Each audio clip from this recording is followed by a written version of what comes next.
I don't know if I should tell you. I had gotten it. After all these years, I had finally gotten it. Sure, it may have not been what I had envisioned I'd be doing as a child, but you know what?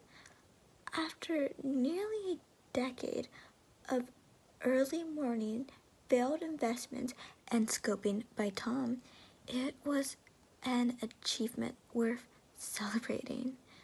Steve, you're late for lunch, my coworker Tom hollered as he put on his sunglasses and chased after the rest of the team. It was a lunch celebrating my new promotion, and I was late to it. 1 second, I called back as something on my desk caught my eye. My cell phone was ringing. Nathan. Nathan was an old buddy from college who I hadn't heard from in years. For a minute, I ventured to imagine that he might be congratulating me on my promotion, before realizing he couldn't possibly have known anything about that. I answered. I should have just let it go to voicemail, but I answered it. Hey buddy, how have you been? I said, slightly distracted as I reached for my jacket. Stephen, can I tell you something? Nathan replied in a cold and serious tone in his voice. What is it? I don't know if I should tell you. I didn't think much of it at first because, well, there was always something off about Nathan. He's a good guy, but, like, the kind that would had a screw loose or something. There were just certain things that could only never, ever had happened to anyone else, except for him.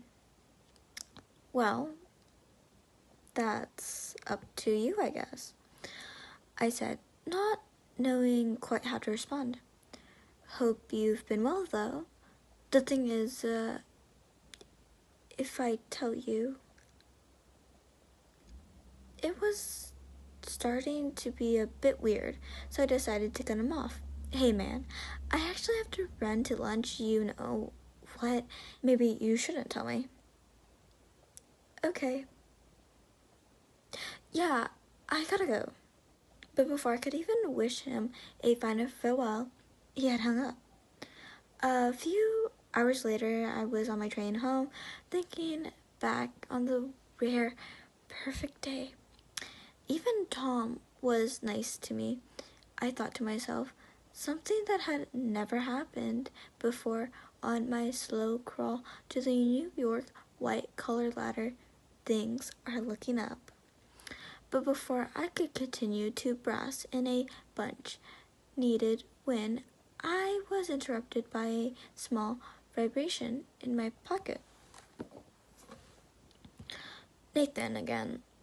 But this time, it was a form of text. Stephen, let me know when you have a second. Nope, not today, I thought to myself, muttering the conversation. All I wanted to do was to get back home, see Sarah, have dinner, and pass out. I couldn't deal with Nathan tomorrow. And when I finally got back, it was exactly what I needed. So, how'd lunch go? Sarah asked. The second I came through the door, remembering the occasion, man, I loved her. Honestly, pretty good, I replied with a smile, sitting down and taking in the smell of her mother's meatloaf recipe. Contrary to the sound, the meal had actually become one of my favorite comfort foods over the years and smelled like the perfect way to cap off a perfect day.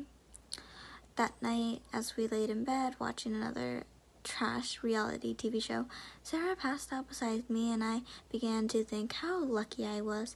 About 50 minutes into the show, I turned off the TV and drifted off to sleep, completely forgetting about the strange interaction with Nathan. The next morning, I woke up to a ray of sunlight in my eye, and it is as if the world was greeting me to yet another positive day.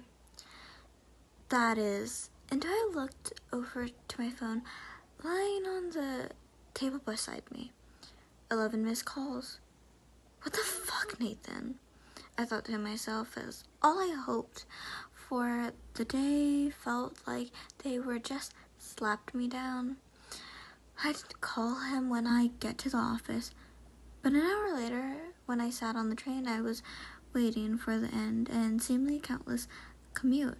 I felt my phone vibrating.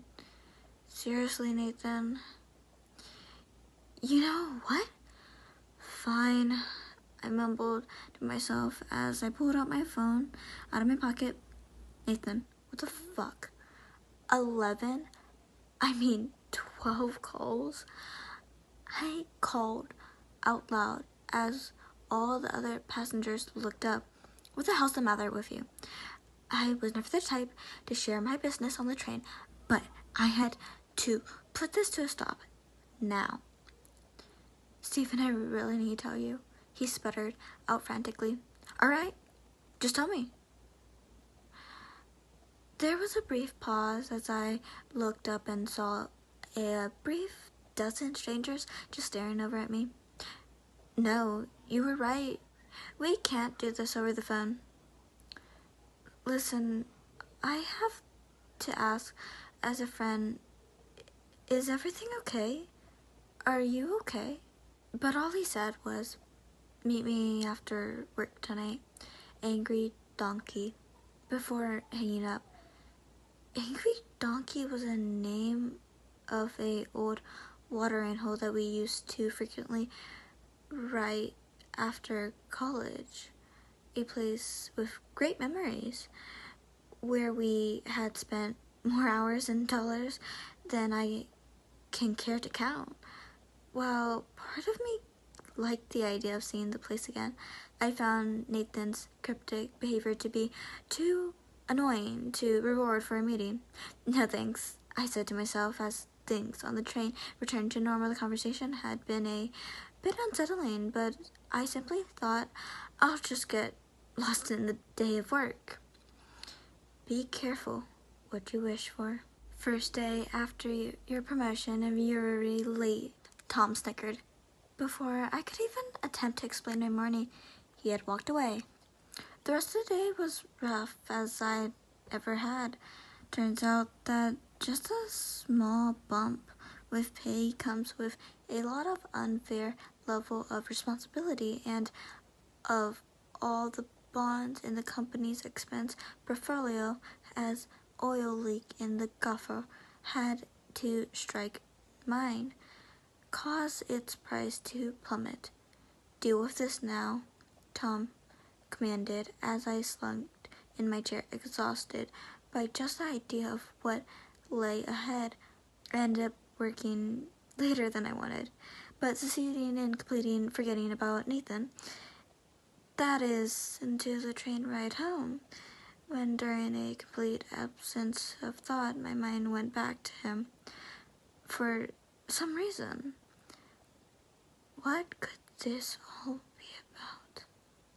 I wondered, what could possibly be so scary that he wouldn't tell someone over the phone? Then I remembered Nathan was a rambler. Fuck, that's it. This guy could end up in a pair of cement shoes in the bottom of a Hudson, and I stopped myself from depleting too deep into the nonsense. I had a tendency to overthink, and I let my mind wander. That wasn't going to do me any good. I knew exactly who Nathan was and what exactly aware of his faults, but I've always prided myself on being able to see the best in people, even in Nathan. Yeah, he might have had some addiction issues in his younger days, but he's a good guy, and back then he was just being a loyal friend. A loyal friend. I thought to myself, oh fuck, okay, fine. I called out as I jumped off and darted through the near closest busway doors to head for the connecting train to Astoria.